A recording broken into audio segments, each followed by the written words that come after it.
গাজীপুরে যুবদল নেতা রুবেলের সরকারের সংবাদ সম্মেলন, মিথ্যা অপপ্রচারের বিরুদ্ধে আইনি ব্যবস্থার হুঁশিয়ারি। এমদাদুল হকের প্রতিবেদনে বিস্তারিত। গাজীপুর মহানগরের গাছা মেট্রো থানা বিএনপির নেতা নাসির উদ্দিন সরকার রুবেলের তার বিরুদ্ধে সামাজিক যোগাযোগ মাধ্যম ও কিছু অনলাইন পোর্টালের মিথ্যা সংবাদ ও অপপ্রচার চালানোর অভিযোগ করেছেন। একই সঙ্গে তিনি এসব কর্মকাণ্ড বন্ধ না হলে সংশ্লিষ্টদের বিরুদ্ধে আইনি ব্যবস্থা নেওয়ার হুঁশিয়ারি দিয়েছেন। গত বুধবার 17 জুন তার ব্যক্তিগত অফিসে আয়োজিত এক সংবাদ সম্মেলনে তিনি লিখিত বক্তব্য পাঠ করে নাসির উদ্দিন সরকার রুবেল বলেন, একটি স্বার্থান্বেষী মহল উদ্দেশ্য প্রণোদিতভাবে তার রাজনৈতিক ও সামাজিক ভাবমূর্তি ক্ষুণ্ণ করতে মিথ্যা ও বিভ্রান্তিকর তথ্য প্রচার করছে।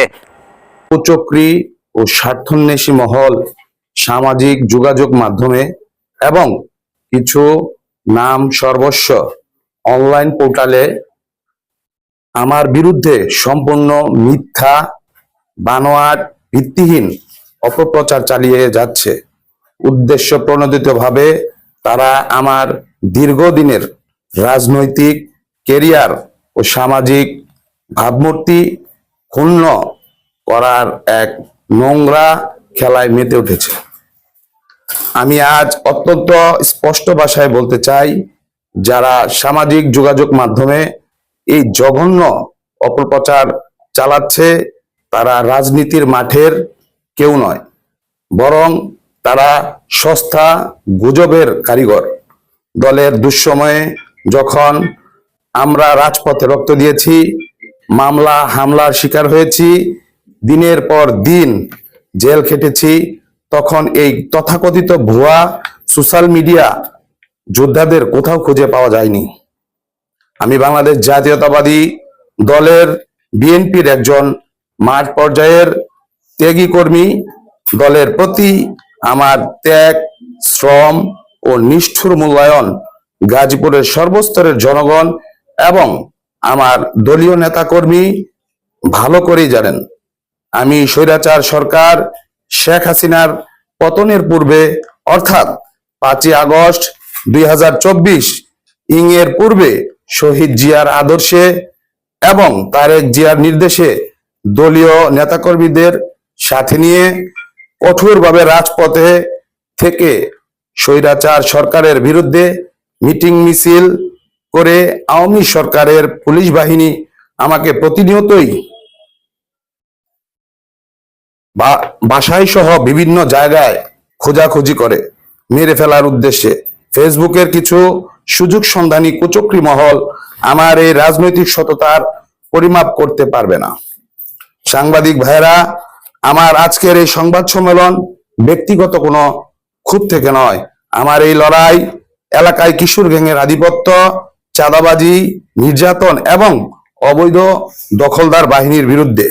পরিশেষে বলতে চাই, আমি রুবেল সরকার অন্যায়ের কাছে মাথা নত করার মানুষ নই।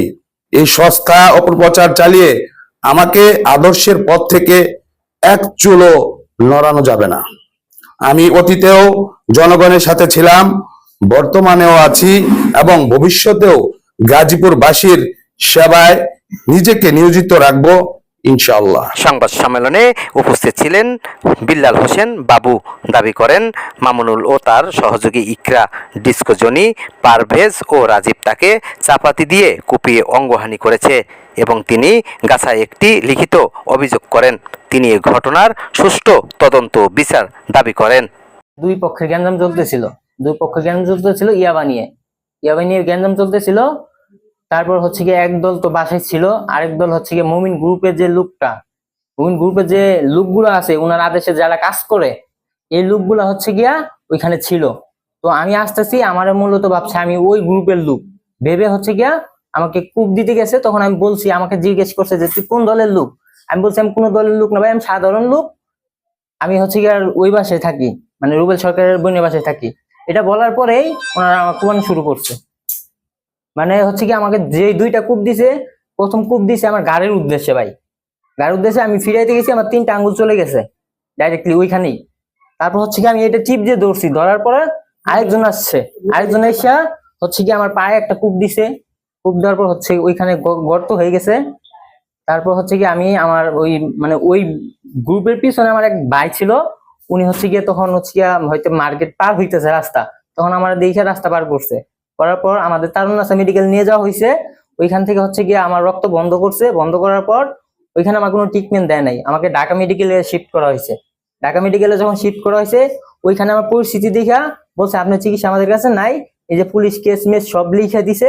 পরে আমাদের পাঠিয়েছে পঙ্গুতে, পঙ্গু থেকে আমরা যখন চিকিৎসা নিতে যাই ওইখানে হচ্ছে গিয়া ওই যে মুমিন গ্রুপের লোক ভর্তি ছিল, ওই রাতে যে গ্যাঞ্জাম হয়েছে ওনারাও আঘাত পাইছে, পাওয়ার পর ওইখানে ভর্তি ছিল। পরে ওনারা হচ্ছে গিয়া আমাদের প্রতিশ্রুতি দিচ্ছে ভাই আপনারা কেস মামলায় যায় না, যেহেতু একটা দুর্ঘটনা হয়ে গেছে আপনাকে দেখবো আমরা, আপনার যতটুকু পারি আমরা করে দিব। চাচ্ছি যে এটা সুষ্ঠু বিচার হোক, আমার যেহেতু 3টা আঙুল গেছে এগুলার বিচার হোক দেশে। এই যে সন্ত্রাসবাদীদের নাসিরউদ্দিন সরকার রুবেল বলেন, দীর্ঘদিন ধরে তিনি বিএনপির রাজনৈতিক সঙ্গে সম্পৃক্ত থেকে বিভিন্ন আন্দোলন সংগ্রামে সক্রিয় ভূমিকা পালন করছেন। বিগত সরকারের আমলে তিনি একাধিক মামলা ও হামলার শিকার হয়েছেন বলেও দাবি করেন। তিনি আরও বলেন, বর্তমানে কিছু ব্যক্তি ও গোষ্ঠী সামাজিক যোগাযোগ মাধ্যম ব্যবহার করে তাকে বিতর্কিত করার অপচেষ্টা চালাচ্ছে। একই সঙ্গে তিনি অভিযোগ করেন, দলের নাম ব্যবহার করে কিছু ব্যক্তি এলাকায় চাঁদাবাজি, মাদক ব্যবসার বিভিন্ন অপরাধমূলক কর্মকাণ্ডে জড়িত রয়েছে। এসব ব্যক্তির সঙ্গে তার কোনো ধরনের সংশ্লিষ্টতা নেই বলেও তিনি দাবি করেন। রুবেল বলেন, তার বিরুদ্ধে অপপ্রচার অব্যাহত থাকলে সংশ্লিষ্টদের বিরুদ্ধে পরিচালিত আইনি ব্যবস্থা গ্রহণ করা হবে। পাশাপাশি তিনি দলের নেতাকর্মীদের সতর্ক থাকার আহ্বান জানান এবং অপরাধমূলক কর্মকাণ্ডের বিরুদ্ধে ঐক্যবদ্ধ অবস্থান নেওয়ার ওপর গুরুত্ব আরোপ করেন। সংবাদ সম্মেলনের শেষে তিনি বলেন, অতীতের মতো ভবিষ্যতেও গাজীপুরবাসীর সেবায় নিজেকে নিয়োজিত রাখবেন। 16 বাংলা টিভি, আবহমান বাংলার মুখপাত্র।